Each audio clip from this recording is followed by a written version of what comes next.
Okay. Rolling.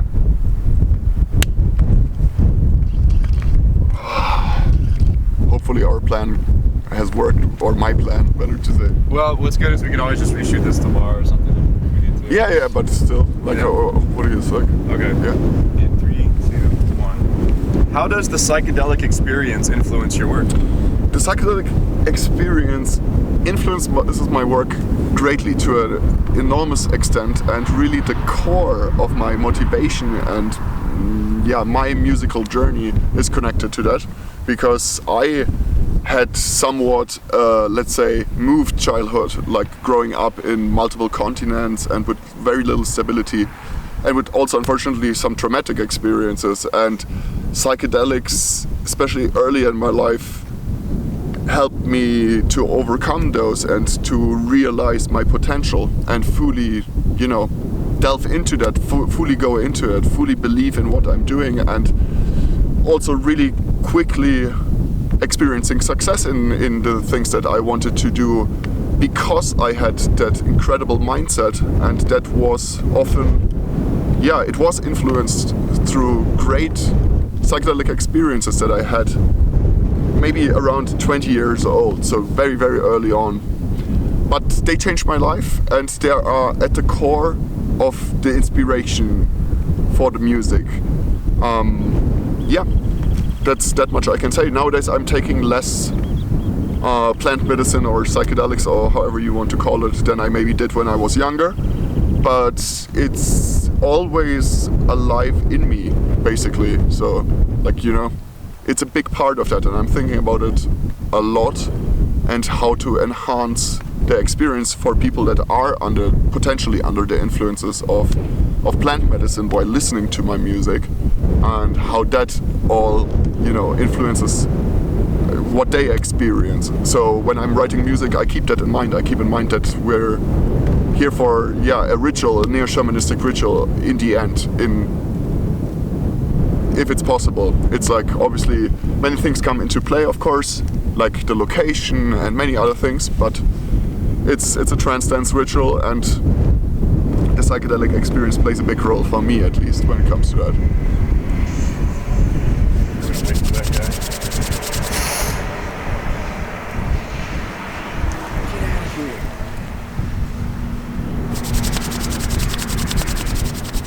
Okay, 3, 2, 1. Now, we're doing this interview off the back of your latest performance, Sacred Portal.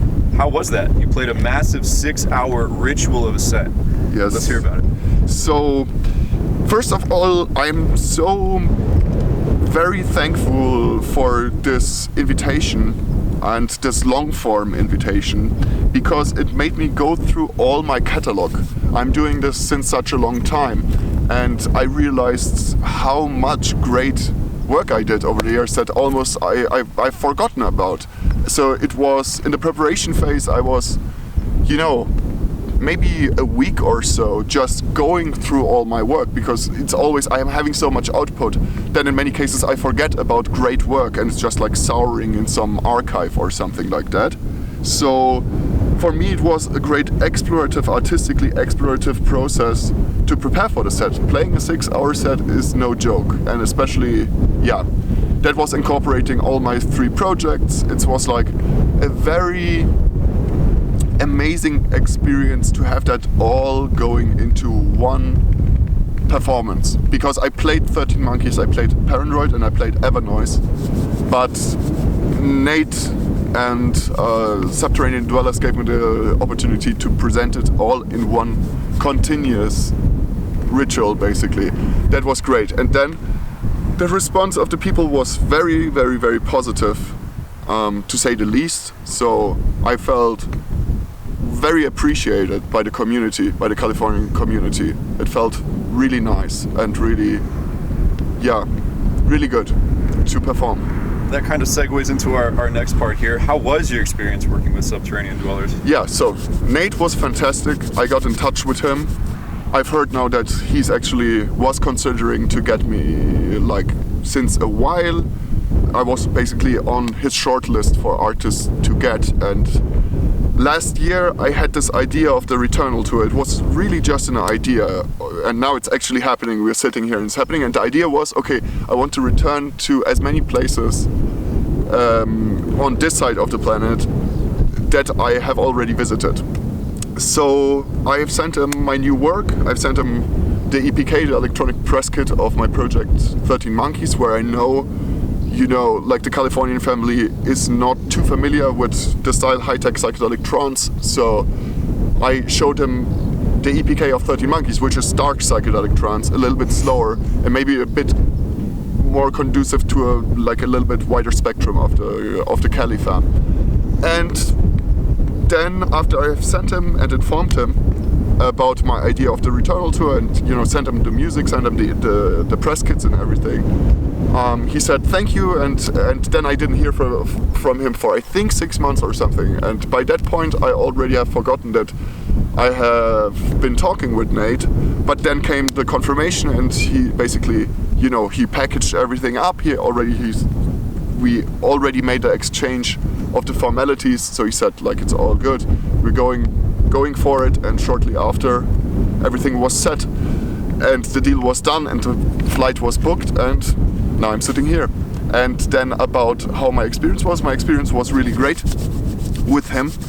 We didn't have too much time together, unfortunately, because Nate is working, of course, in another job. I think that takes a lot, and he has a family, so we couldn't spend so much time together. But professionally, I can say that he made everything really feel great for me. And then I have to add that the guy that is actually hosting me, so the guy that I'm staying here in LA with, is a long-term fan of the project and a super sweet guy.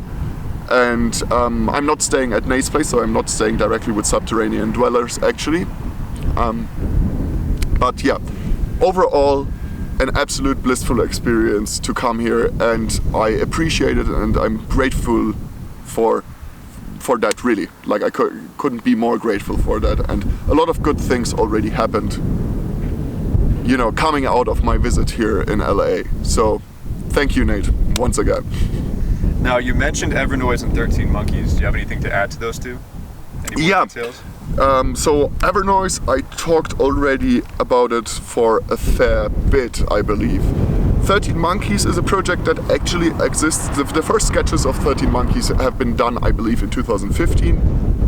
Then I wrote a fantastic track together with Orestes in Brazil after Universo Paralelo on a small island called Boipeba, after one of Brazil's biggest electronic music events, basically, where we both played, and we wrote a great track together. And then you can really say that since that point I was continuously, you know, investing into that vision and forming that vision, because even as an experienced producer, I can have a new idea for a musical project and I will still need at least years to make that a reality. That was true with Evernoise. I didn't come up with Evernoise last year. Evernoise it was an iterative process until I came up with Evernoise. Evernoise before that was called Paratype, right? I binned that project basically because the vision was not fully crystallized. You have, like, you know, a process where you have an idea for a musical project and then you have to work it out and bring it to its actual crystalline form. And so yeah, 13 Monkeys, my Dark Side project, is something that I have invested greatly, and I'm proud to say that now I'm on a point where it absolutely is, you know, can compete and is a great addition to almost any dance floor.